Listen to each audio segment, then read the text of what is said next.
Ahibal kiram, kaum muslimin dan muslimat, wassalimin wassalimat, hafidhahumullah. Alhamdulillah pagi hari ini atas izin dan perkenan Allah Subhanahu wa taala kita bisa berkumpul hadir di Masjid Al-Ittihad Bukit Permai Cibubur ini untuk melaksanakan salah satu tugas kita, yakni menjalankan ibadah salat subuh berjamaah. Mudah-mudahan salat kita dikabul oleh Allah Subhanahu wa taala dan mudah-mudahan kita diberikan seluruh pahala dan fadilah daripada salat subuh berjamaah, di mana baginda Nabi bersabda, "Man shalla subha fi jama'atin ka'annahu shalla lailan kullah." Siapa yang melaksanakan salat subuh berjamaah, maka dia diberikan ganjaran seolah-olah telah melaksanakan salat malam semalam suntuk. Jadi habis tarawih sampai jelang jelang subuh tadi. Biasanya orang menyebut imsak atau imsak. Apalagi ini di bulan Ramadan. Amalan-amalan bulan Ramadan itu ditingkatkan pahalanya kurang lebih 70 kali. Jadi seolah-olah kita sholat subuh 70 kali ya pada bulan yang lain. Jadi dasar. Beruntunglah orang yang berkumpul untuk sholat subuh berjamaah. Juga baginda Nabi menyatakan berdoa untuk kita yang sholat subuh berjamaah, Allahumma barik li ummati fi bukuriha. Ya Allah, berkailah umatku pada subuh pagi hari.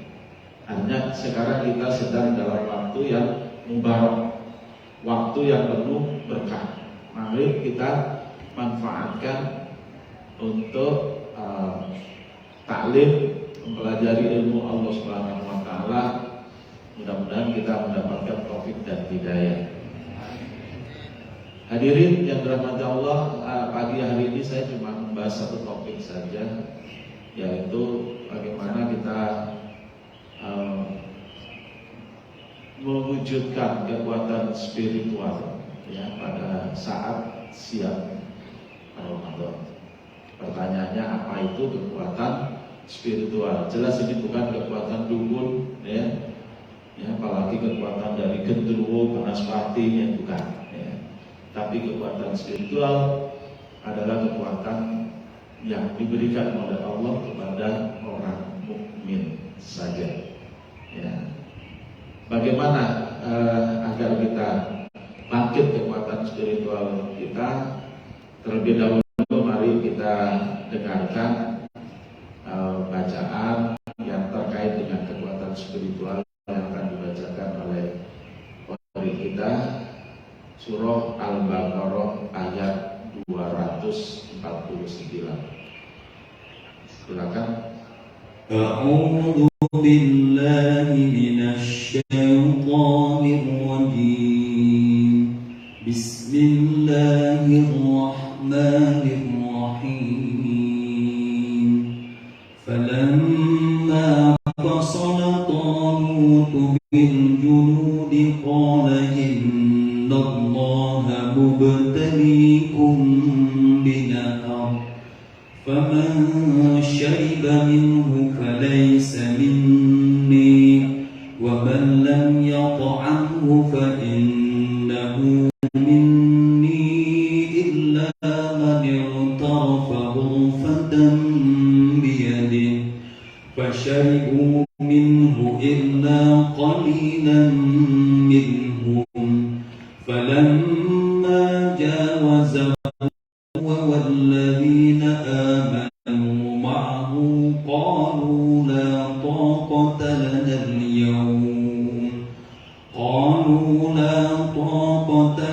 اليوم بجالوت وجنوده قال الذين يظنون قليلة غلبت فئة كثيرة بإذن الله الله والله مع الصابرين.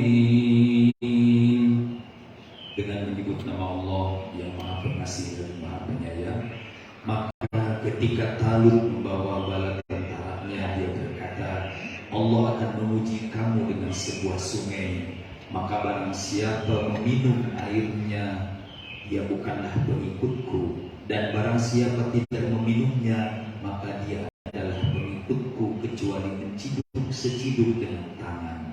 Tetapi mereka meminumnya kecuali sebagian kecil di antara mereka.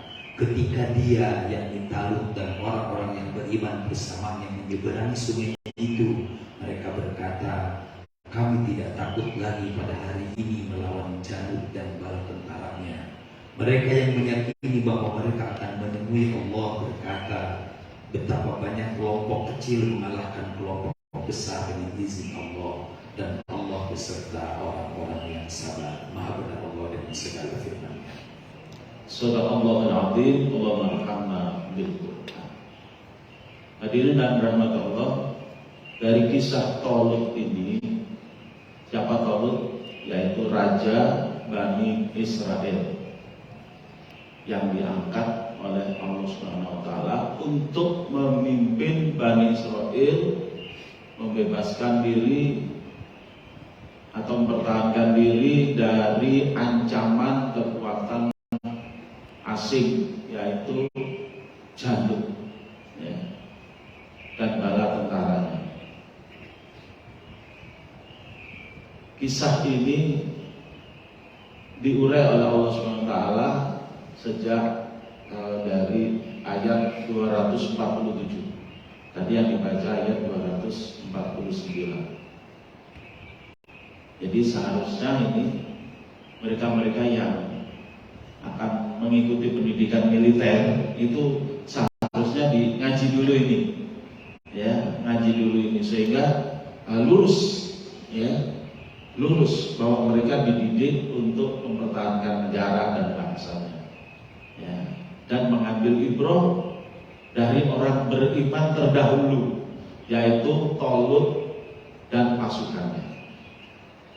Kalau kita lihat tafsir, Talut itu membawa kurang lebih 70.000 pasukan. Ya. Tapi pasukan itu bergerak dari Baitul Maqdis, dari Al-Quds menuju tepi barat Sungai Yordan. Sepanjang perjalanan itu panas terik, mereka kehausan. Mereka semua minta kepada Talut, kami ingin minum air, ingin minum air. Tapi begitu mendekati Sungai Yordan, Talut nyampaikan, innallaha mubtaliikum binahar. Allah menguji kalian dengan sungai. Siapa yang minum, faman syaribaha falaisa minni, tidak termasuk golonganku. Artinya apa? Sudah kehausan, ada sungai, gak boleh minum. Kan kayak bertentangan dengan nalar akal sehat ya, tetapi enggak begitu. Justru ini menggambarkan filosofi puasa kita itu. Filosofi puasa kita dalam badan seseorang. Justru kalau ingin badannya tetap fit, ya, menurut penelitian para ahli, justru harus dilaparkan, harus dilaparkan supaya malah badannya bagus. Tapi kalau makan terus, apalagi berlebihan, wah itu gak usah nunggu 60 tahun, 70 tahun ya, 30, 40 ada udah stroke pasti. Benar apa benar? Saya punya kawan terapis, anak SD stroke. Bayangin anak SD stroke, pasti berlindung ya. Kalau dia ngecek stroke-nya gampang ya, pasti stroke itu teorinya kan penyumbatan, dicek titik-titik jalur-jalur di seluruh tubuhnya itu banyak sekali penyumbatan, makanya stroke. Tapi kenapa stroke? Penyumbatan itu kurang lebih dua, kalau kolesterol dan asam urat. Nah, ditanya ibunya, kenapa ini kok asam uratnya banyak ini? Oh, rupanya itu anak kalau nonton bola atau nonton TV ya sambil makan kacang 1 kilo gitu. Ya itu sebabnya stroke. Jadi kenapa orang-orang zaman sekarang masih anak-anak muda tapi gampang ya kena penyakit, karena anak muda sekarang kan ini doang mainnya, gadget, nggak ada yang main bola lagi, ya kan? Kalau zaman kita dulu 50 tahun yang lalu, namanya anak-anak ya kalau nggak main bola sepak ya mau berlayangan, ya kan? Jadi gerakannya itu luar biasa dulu. Sekarang terlalu banyak fasilitas sehingga pada kurang gerak gitu. Akibat kurang gerak ya penyakit. Jadi kembali pada kisah Tolong dan pasukannya, kurang lebih dari 70.000 orang itu yang lulus seleksi untuk tidak minum air itu hanya 313 orang. Yang lainnya ya 70.000 kurangi 313 itu gagal semuanya. Ya, pasal ibu tadi dikatakan, ya. Semuanya pernah minum, ya. Kecuali sedikit hilang kolilan. Nah, kolilan itu berapa? 313, 314. Yang tidak minum atau hanya ghurfatan biyadi, hanya secedok tangan saja. Itu yang lulus. Nah, yang lulus itulah yang mengatakan, ya, kam min fi'atin qalilatin ghalabat fi'atan kasiratan biidznillah. Betapa banyak kelompok yang sedikit bisa mengalahkan kelompok yang banyak dengan izin Allah. Dengan izin Allah. Akhirnya pasukan Tolut memang yang bisa nyebrang itu cuma 313 orang itu, yang lain tepar semua. Makanya mereka mengatakan malako kotalana bijaluta wajunudi. Aduh, kita nggak kuat lagi untuk melawan Jalut dan tentara. Kenapa? Karena pada minum semua, banyak minum. Ya kalau bahasa Jawanya kelempokan, ya kelempokan. Udah panas terik, cuma sekali kemudian minum banyak langsung, dan kemungkinan bisa langsung mati. Makanya orang juga kalau kita olah tuli, ya habis jalan aja nggak boleh langsung duduk, harus ada cooling down. Harus ada cooling down. Itu menurut teori olahraga. Ya. Nah, sekarang kita lihat intisarinya. Ternyata di situ Allah mengatakan,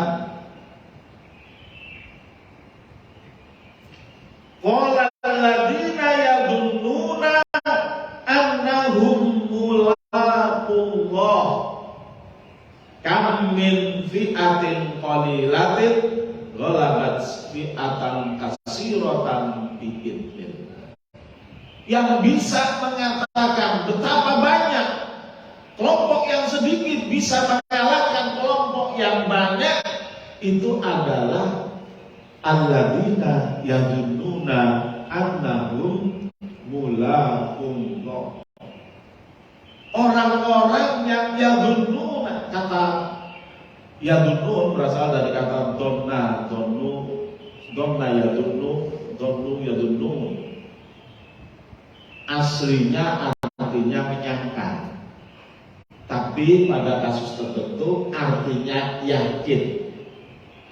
Ini mirip seperti ayat Allah, hanya ada dua yang mirip ini, ya. Di Al-Baqarah dua-duanya, ya. Yang pertama tadi yang sudah kita baca yaitu Al-Baqarah 247, kemudian Al-Baqarah berapa ya? 42 atau 50 sekitar itu. Yang apa ayatnya? Wasta'inu bis-sabri was-shalah wa innaha lakabiratun illa 'alal khashiyin. Nah, jangan berhenti di situ. Ada kelanjutannya. Alladzina yadunnuna annahum mulaqu rabbihim wa annahum ilaihi raji'un. Salat itu berat. Illa 'alal khashiyin, kecuali bagi orang yang khusyuk. Siapa yang khusyuk? Alladzina yadunnuna, yaitu orang-orang yang yakin annahum mulaqu rabbihim, bahwa mereka nanti akan berjumpa dengan Allah Subhanahu wa taala, dengan Tuhannya. Tapi kalau orang yang gak yakin, sudah bisa dipastikan gak sholat ya. Dan sebaliknya kalau orang gak sholat, bisa dipastikan gak yakin. Benar apa benar? Gitu. Ya. Coba aja dicek. Kadang-kadang kan orang ngeles ya.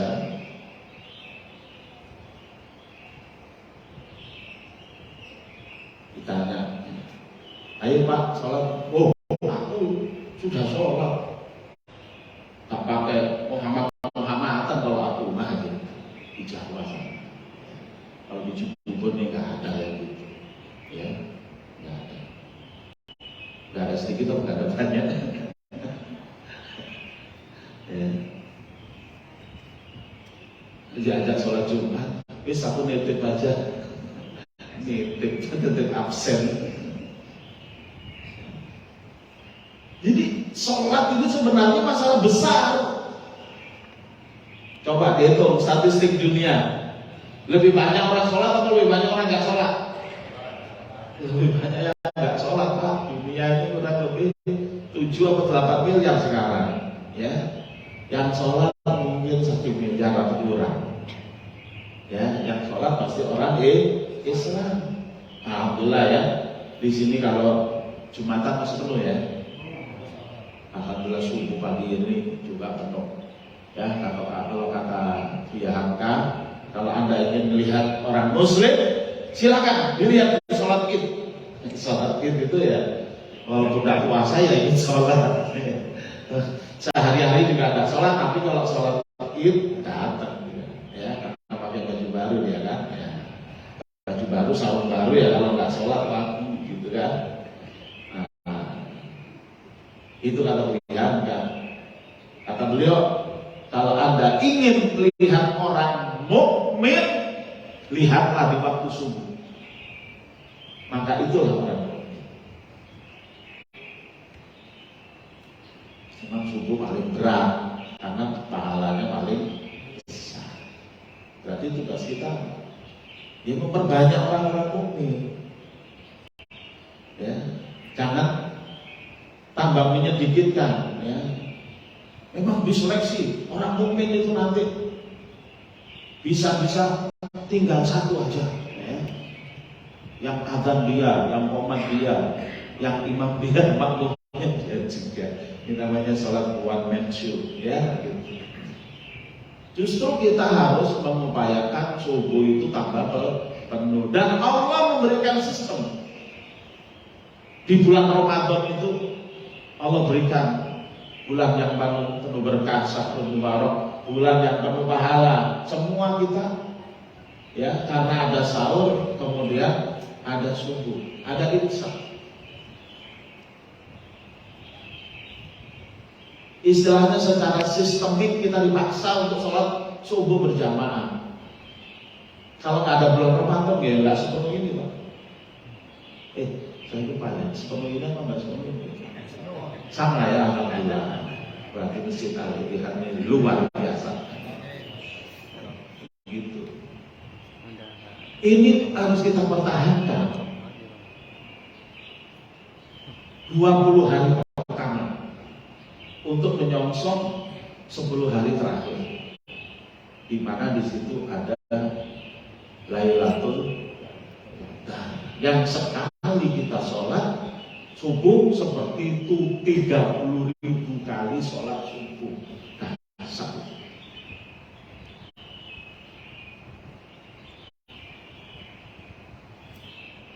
Ini harus kita pertahankan.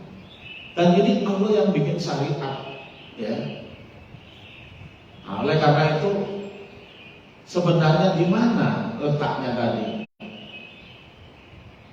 Kok untuk orang-orang yang khusyuk sholat itu ringan? Kan sholat itu berat tadinya. Tapi untuk orang khusyuk itu ringan. Ternyata orang khusyuk itu oleh Allah disebut alladzina yadhunnuna annahum mulaqu rabbihim, yaitu orang-orang yang yakin bahwa mereka akan ketemu dengan Tuhan mereka.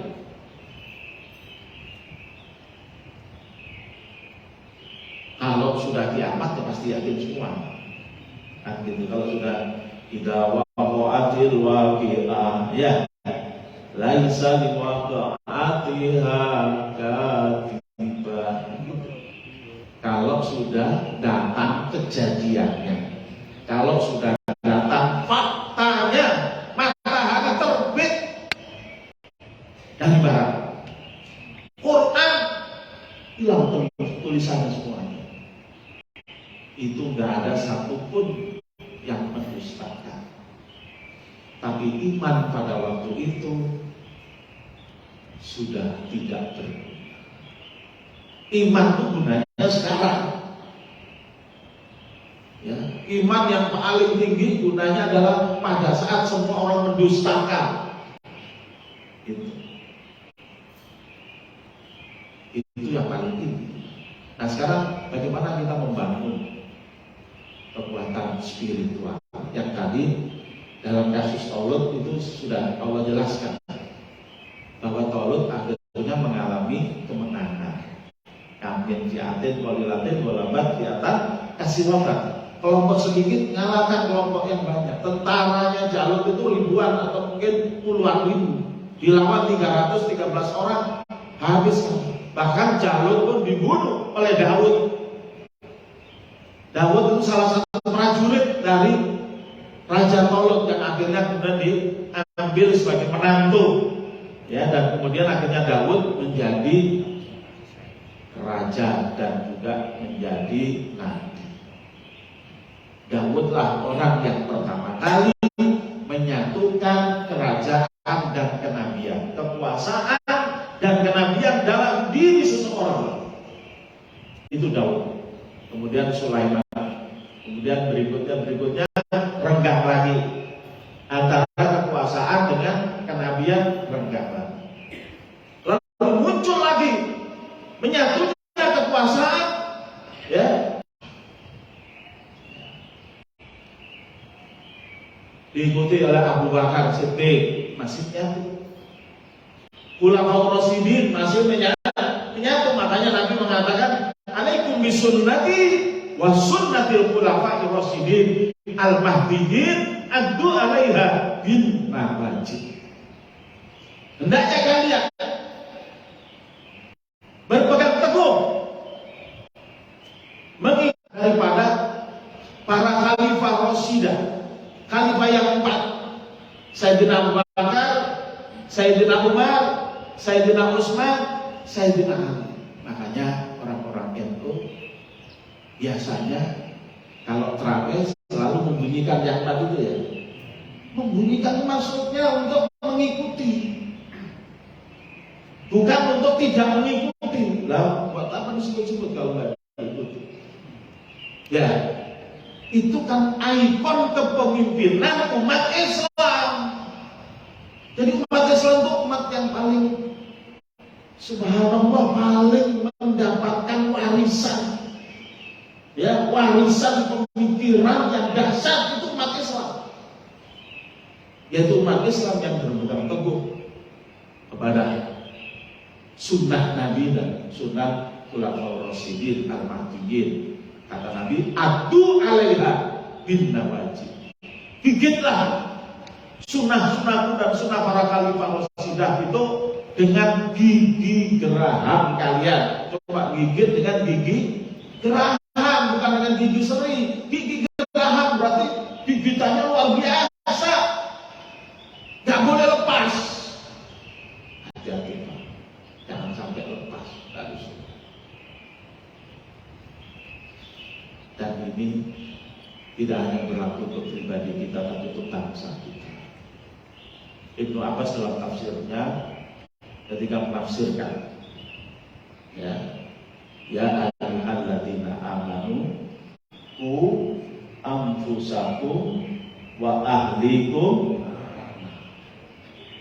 Banyak orang yang salah tafsir di sini, dianggap nggak usah ngurus negara, itu urusan orang-orang atas, kita cukup ngurus keluarga kita. Banyak kan yang begitu, biarin aja walaupun 300 triliun itu mungkin salah ini kali ya, salah transfer kali, nggak usah diurus, itu urusan orang-orang atas. Ya. Ada 303 cuci online, nggak usah diurus. Sama dengan kalau di kampung kita ada anak muda nyekek botol, lalu kita bilang, pas dilihat, bukan anak saya ini. Sekampung bilang bukan anak saya, lalu anak siapa? Kalau di satu kampung ada yang nyekek botol, bapak-bapak sekampung itu bilang, bukan anak saya, bukan anak saya, lalu anak siapa? Anak jin. Kalau ada di sekitar kita, itu tiap anak muda tanggung jawab bapak-bapak. Bapak-bapak harus peduli, ya, harus peduli.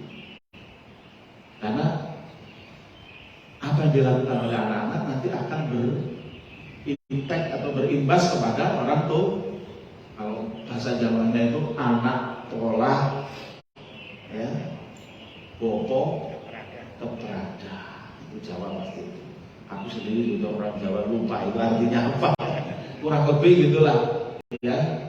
Disebabkan tingkah laku anak, orang tua kena imbasnya. Karena memang kita umat yang terbaik. Khairu ummah ukhrijat linnas ta'muruna bil ma'ruf wa tanhauna 'anil munkar. Sikap dari umat yang terbaik itu adalah amar ma'ruf nahi munkar. Jangan dibalik-balik. Itu kewajiban kita semua, bukan kewajiban ormas. Jangan dikira itu misalnya kalau amar ma'ruf itu Muhammadiyah. Ya, kalau nahi munkar itu FPI. Jangan, kalau FPI-nya udah dibubarin gimana? Enggak ada yang nahi munkar lagi. Tanggung jawab kita bersama. Kalau kita semua bersama mengerjakan, maka insya Allah itu akan lebih mudah, bisa diatasi. Nah, jadi kembali, Tolut dan pasukannya yang cuma 313 itu dimenangkan atas pasukan Jalut. Kenapa dimenangkan? Pertama, yakin akan ketemu dengan Allah. Itu penting, itu yang paling penting di situ. Sekarang kan muncul nih dengan situasi politik yang begini-begini. Ayo kita kembali ke UUD 45. Yang paling penting itu bukan kembali kepada UUD 45, Pak. Kembali kepada iman kepada Allah Subhanahu wa Ta'ala.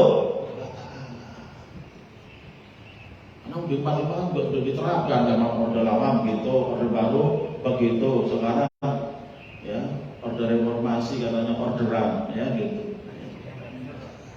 Segala sesuatu tergantung order.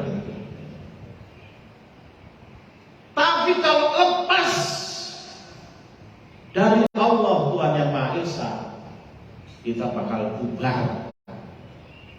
Ya, kembali kepada saya belum terangkan Ibnu Abbas tadi ya, ku anfusakum wa ahlikum naro. nih, catat nih. Ya, ini direkam ini ya, streaming ini. Catat ini. Ibnu Abbas yang paling tua, penafsir yang paling dekat Rasulullah, sepupu Rasulullah, dan Rasulullah berdoa untuknya, Allahumma alimhum fit ta'lim, ya Allah ajarilah dia takwil pemahaman terhadap Al-Quran.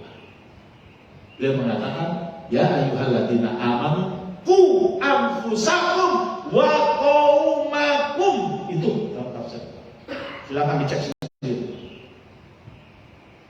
Hai orang-orang beriman, jagalah anfusakum, diri kalian, wa qaumakum, dan bangsa kalian. Berarti kalau menurut Ibnu Abbas, kita bertanggung jawab nggak terhadap kelestarian bangsa? Tanggung jawab. Nggak boleh kita cuek dengan urusan bangsa dan negara. Kalau yang cuek namanya nggak aji. Ya, mau ikut siapa kita kalau cuek?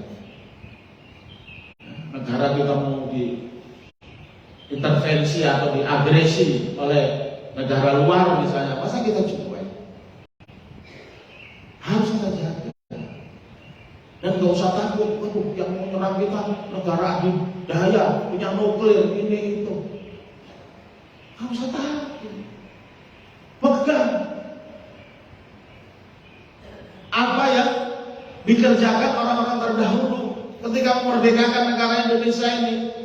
Cuma modalnya iman sama takbir, sama bahurucing.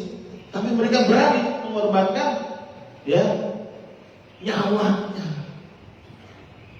Jadi nggak perlu takut. Misalnya kan ada, di Sulawesi ada tentara ya pekerja asing tapi cepat rambutnya, sikat.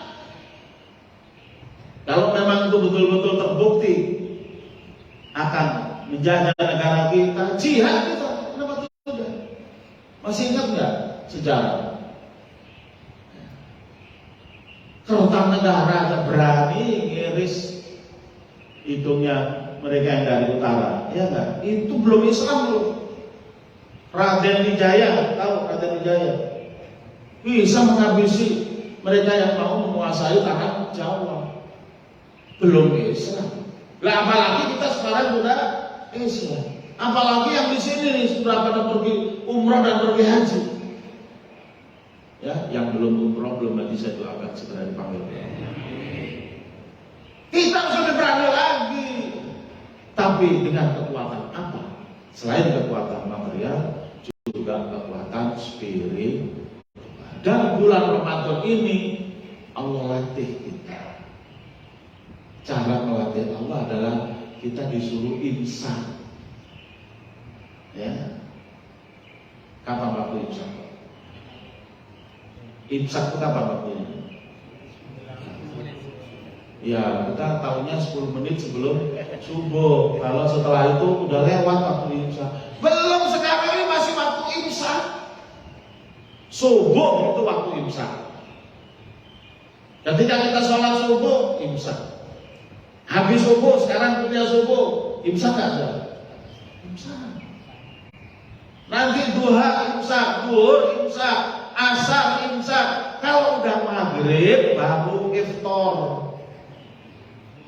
Jadi imsak itu sepanjang lebih dari 12 jam.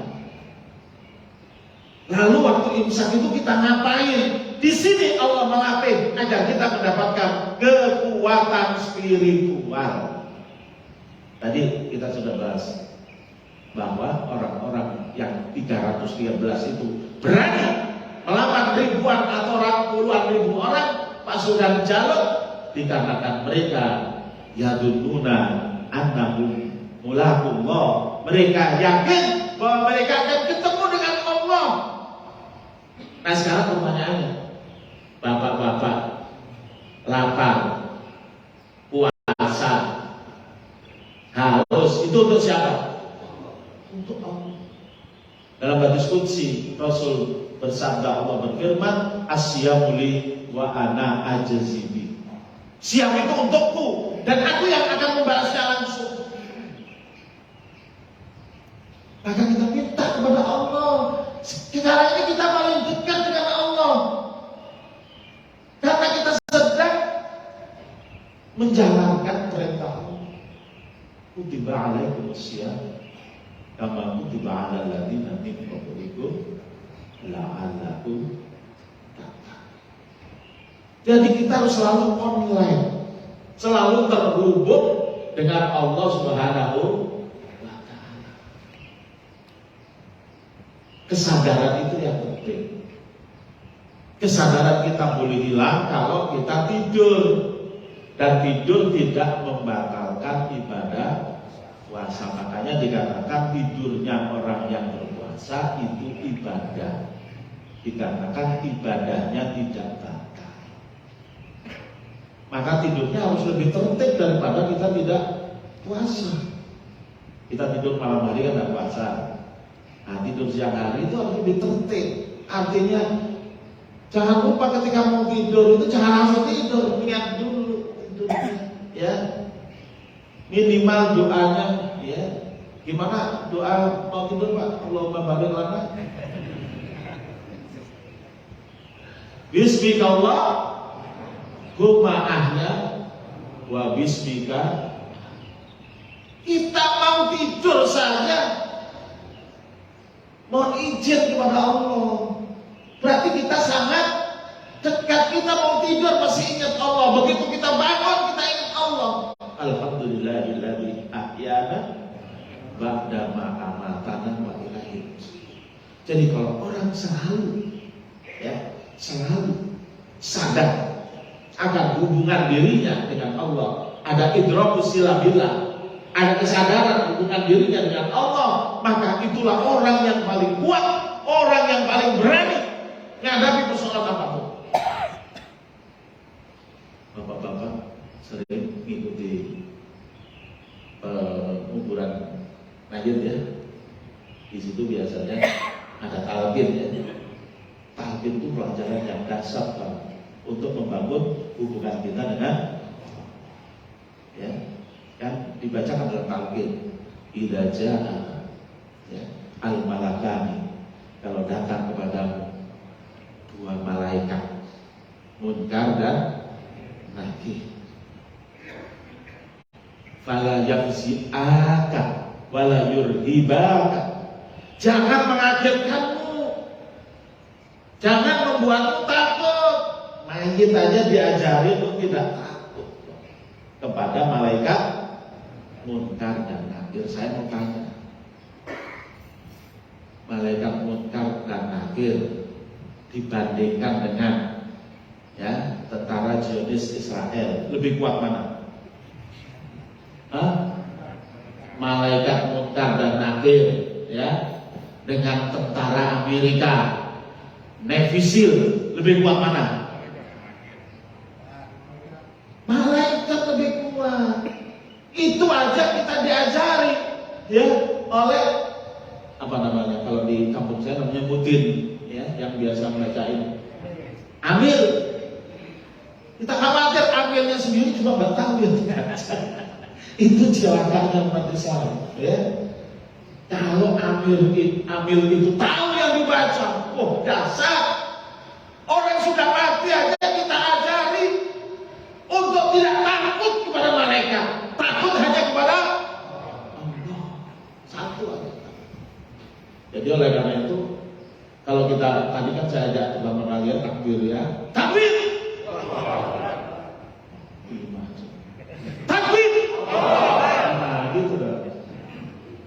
Artinya Allah besar. Berarti selain Allah, kecil. Malaikat munkar nakir, presiden, menteri, semuanya kecil. Jadi kita itu makhluk yang paling independen. Kita nggak perlu takut. Kita ngikutin. Kita sebagai makmum ngikutin imam sholat. Kenapa? Karena imamnya melaksanakan syariat, benar nggak?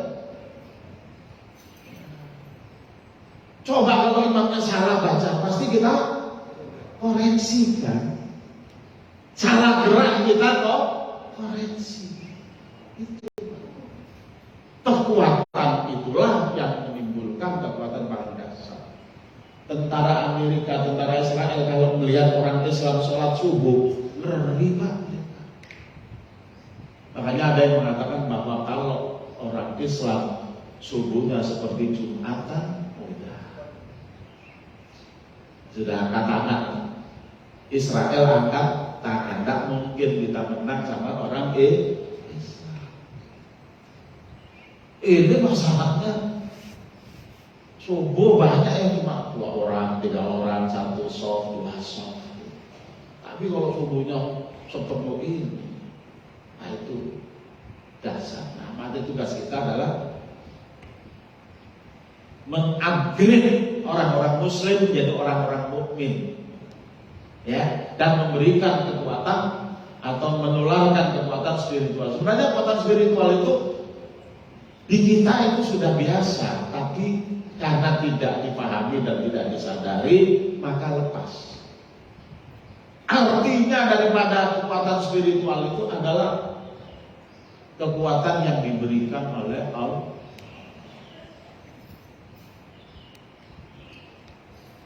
Biasa kan kita diajari dari kecil, kalau mau keluar rumah doanya gimana?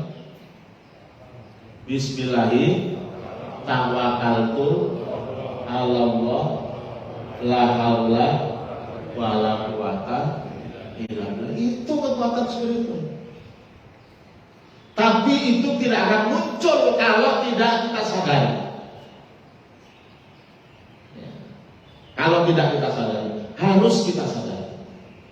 Kalau kita ingat kekuatan, ya ingat tentara Tolut yang tinggal 313 itu bisa menang melawan ribuan tentara Jahat.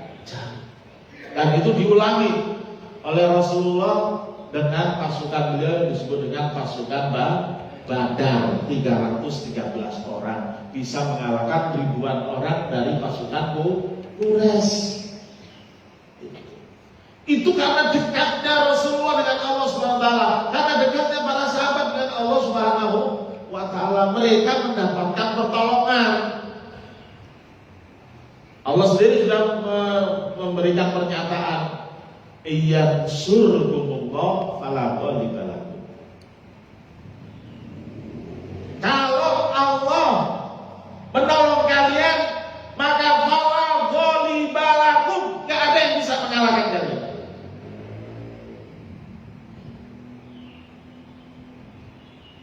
Pertanyaannya, bagaimana kita mendapatkan pertolongan dari Allah? Kalau kita tidak taat kepada Allah, kalau kita tidak takwa kepada Allah. Makanya menurut Nabi, jihad yang paling besar itu adalah kalimatu haqqin inda sultanin jair. Afdolul jihad, jihad yang paling utama adalah menyampaikan kalimat yang benar kepada penguasa yang jahat. Menyampaikan kalimat yang benar kepada penguasa yang jahat itu perlu risiko, minimal dimangkuk-dimangkukkan kayak saya itu minimal gitu. Kalau enggak dibunuh. Ya jangankan orang yang menyampaikan kebenaran, anak buahnya sendiri aja dibunuh kan? Tahu kan? Itu karena belum puasa ya. Nanti diislamkan bapak kita. So, orang biasanya kalau masuk penjara sadar kan? Kan ada dulu tuh di bukit Pondok Bambu itu kan, yang artis apa itu ya? Akhirnya masuk Islam sama khatam Quran gitu. Begitu.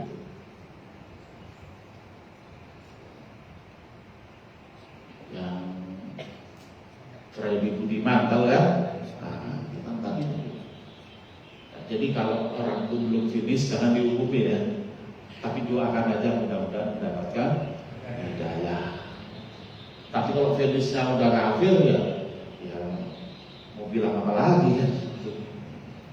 Cuma jangan sampai ada di antara kita yang mengatakan jangan gunakan istilah kafir, menyinggung perasaan. Lah itu istilah Allah, kita nggak boleh pakai. Kalau kita nggak boleh pakai berarti kita kufur kepada Allah. Alhamdulillah min. Kalau itu jangan sampai. Kekufuran itu bisa juga kena kepada orang Islam. Karena makanya Allah kasih peringatan, wa may yartadid minkum an dini fayamut wa huwa kafir. Itu ayatnya ada. Mari kita jaga iman kita, puasa kita. Jadi intinya kalau kita ingin dapat kekuatan spiritual dari Allah Subhanahu wa taala tadi, yadununa annahum mulaqullah, yadununa annahum mulaqubihim. Itu dua ayat. Dua-duanya dalam surat Al-Baqarah. Hafalin itu.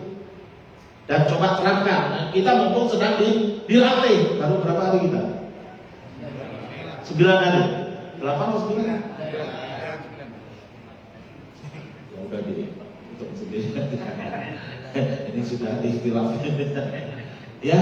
Nah, ini rasakan Pak. Kan namanya siam itu ada 3 macam. Ada siamnya orang awam. Ya puasa, tidak makan, tidak minum, ya, tidak berhubungan suami istri, gitu. Tapi godain teman sekantor, itu orang awam, ya, tidak makan, tidak minum, tidak hubungan suami istri, tapi makan daging bangkai saudaranya. Nah, itu orang awam. Ada puasa khusus, semua yang haram sudah ditinggalkan. Tapi ada yang khusus yang ini insya Allah akan mendapatkan kekuatan spiritual, yaitu orang yang selalu sadar bahwa dia sedang berpuasa. Kalau dia diajak berantem, dia mengatakan ini sohib. Dia diajak untuk melanggar hukum Allah, dia mengatakan ini sohib.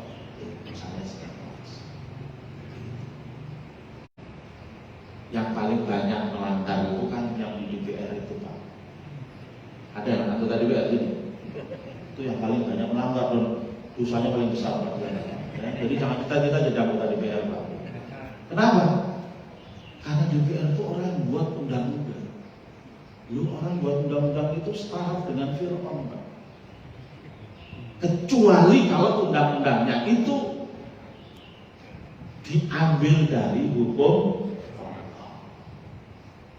Kalau dia membuat undang-undang sendiri,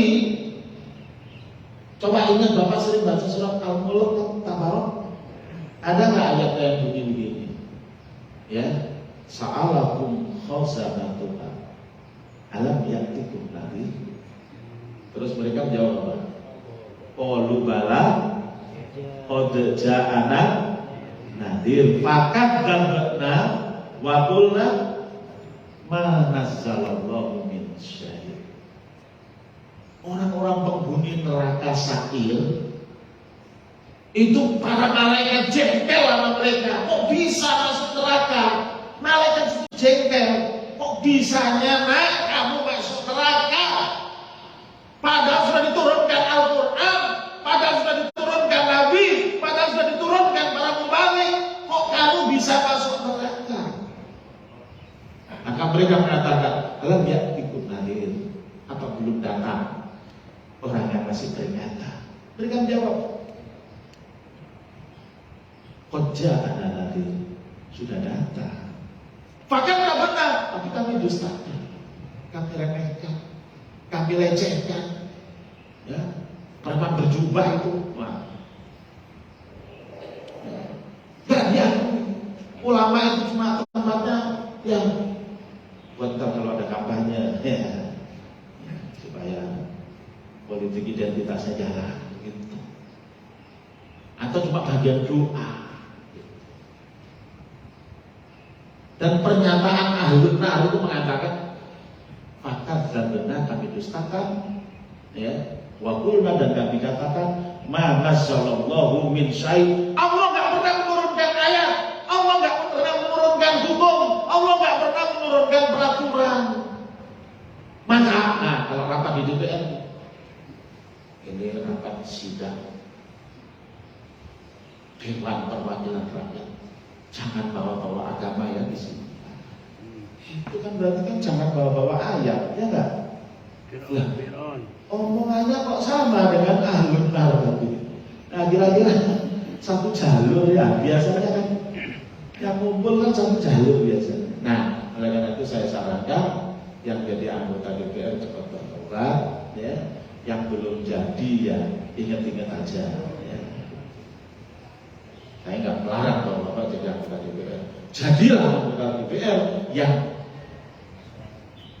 mentakmir, mengundangkan ayat-ayat Allah Subhanahu wa Ta'ala. Setuju nggak? Betul. Takbir. Dan sekali takbir di bulan Ramadan diberi pahala 70 kali takbir dalam bulan yang lainnya.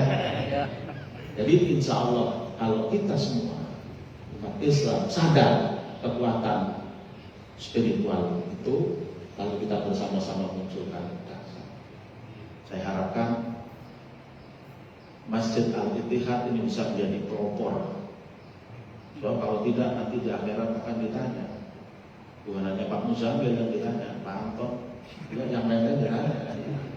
Kenapa kamu sudah tinggal di Bukit Permai, tempat yang bagus, masjid yang bagus, penceramah-penceramahnya juga bagus, kok nggak menjadi trendsetter di Indonesia untuk menjadikan ayat-ayat Allah sebagai rujukan bagi para pembesar-pembesar di negeri ini.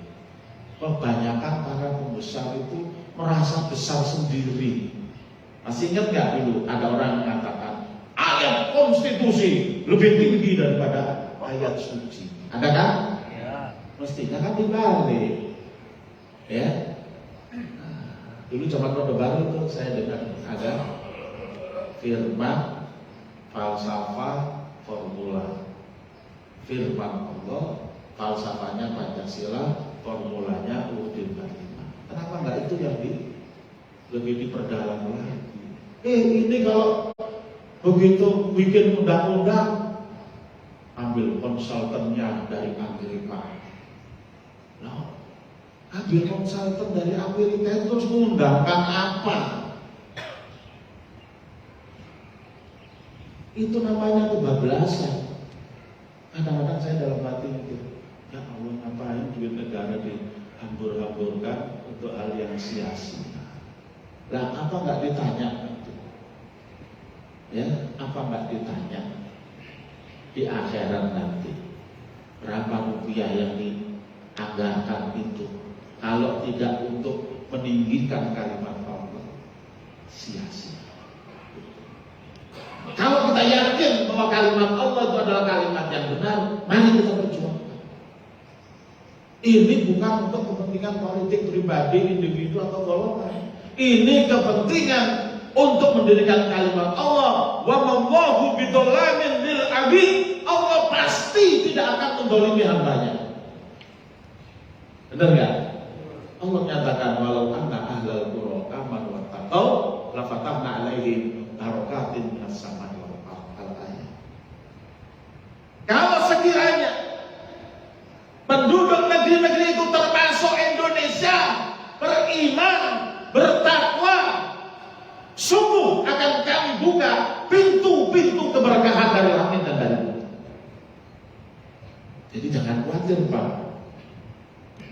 Eropa boleh krisis, Amerika boleh krisis, Indonesia kalau beriman dan bertakwa kepada Allah tidak akan kena krisis, Pak.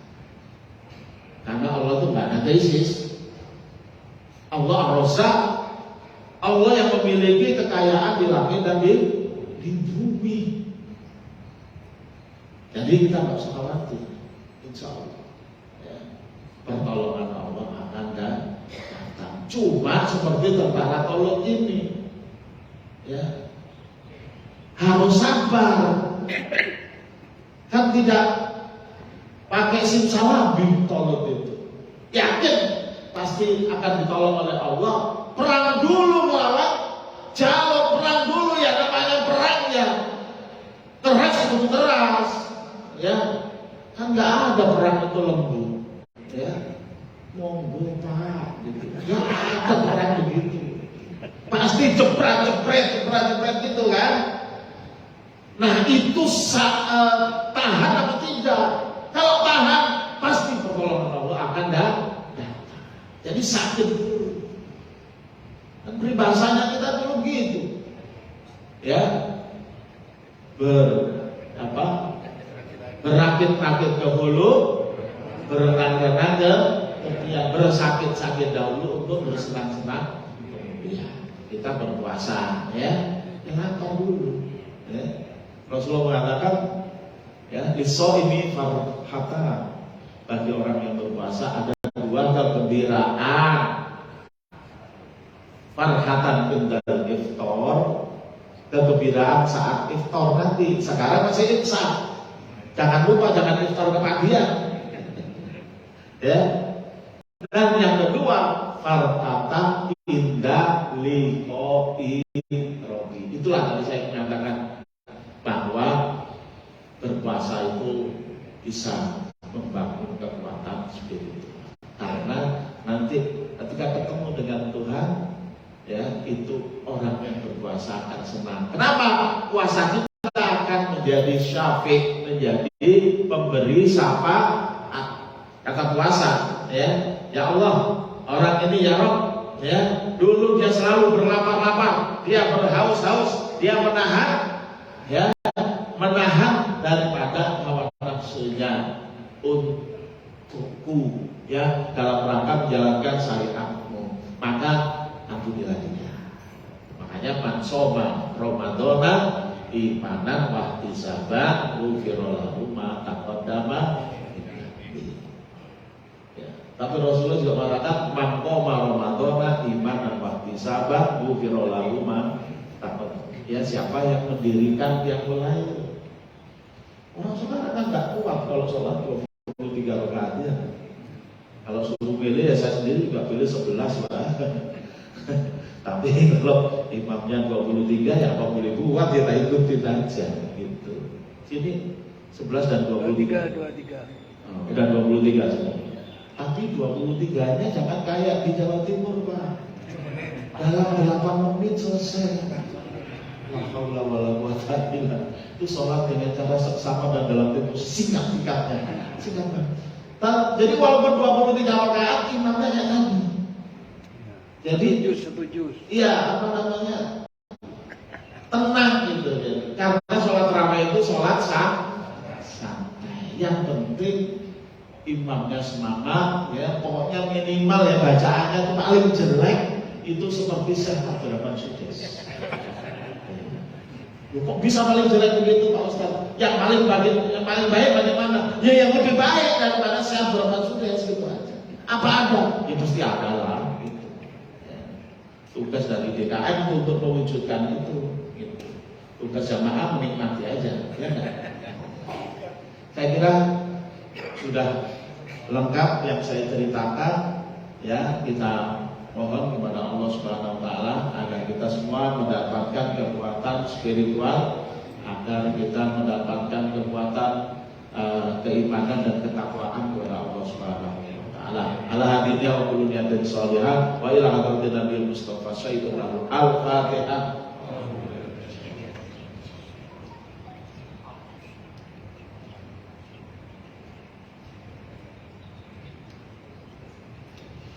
Bismillahirrahmanirrahim. Alhamdulillahirabbil alamin. Allahumma shalli wa sallim ala sayyidina Muhammad wa ala alihi wa sahbihi ajmain. Allahumma ighfir lana wa li walidina warhamhum kama rabbawna shighara. Allahumma ighfir lil muslimina wal muslimat wal mu'minina wal mu'minat al ahya'i minhum wal amwat innaka sami'un qaribun mujibud da'awat wa ya qadiyal hajat. Rabbana ighfir lana wa li ikhwanina alladziina sabaquna bil iman wa la taj'al fi qulubina ghillan lil ladziina amanu rabbana innaka ra'ufur rahim. Rabbana lana min azwajina dzurriyyatina qurrata a'yun waj'alna lil muttaqina imama. Rabbana la tuzigh qulubana ba'da idh hadaitana wa hab lana min ladunka rahmah innaka antal wahhab. Rabbana ya muqallibal qulub tsabbit qulubana ala dinika dinil Islam ya musarrifal qulub sarrif qulubana ila ta'atika waqtim lana bi husnil khatimah. Rabbana taqabbal minna innaka antas samiul alim wa tub 'alaina innaka antat tawwabur rahim. Rabbana taqabbal minna sholatana wa siyamana wa qiyamana wa qira'atana wa ruku'ana wa sujudana wa khusyu'ana wa khudu'ana wa tadarru'ana ta'budanna wa tammim taqsirana bi rahmatika ya arhamar rahimin. Wa sallallahu ala sayyidina Muhammad Muhammadin wa ala alihi wa sahbihi wa sallam walhamdulillahi rabbil alamin wa ala alikum wassalamu alaikum